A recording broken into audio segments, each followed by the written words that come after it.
we live? We're live? Okay. Welcome to Ronnie's Cooking Show. My name's Ronnie, and today we'll be making a sandwich. Nothing special, just a sandwich. First things first, we gotta grab the ingredients.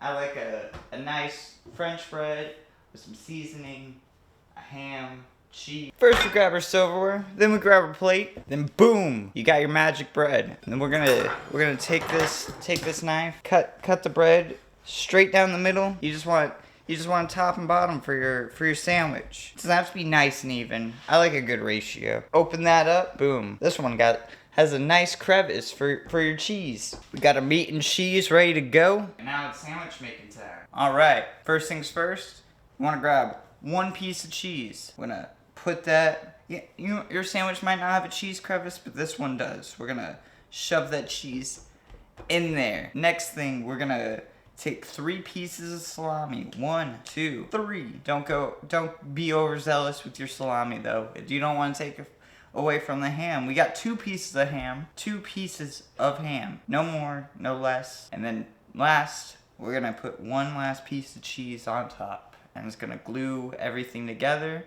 perfectly. And then from that point on, we're gonna heat this bad boy up. You might not want to heat yours up. That's fine. I like to get things a little hot, you know? Alright, now the sandwich is heated up, and there's one last thing we want to do just to put it on top. I like a little mayo on my sandwich, so we're going to put a little nondescript mayo. They're not sponsoring this, so put that on top. Just a little mayo. Just a little bit. And that's going to glue the last top of the bread. Right there. And that's going to be all for today's episode on Cooking with Ronnie.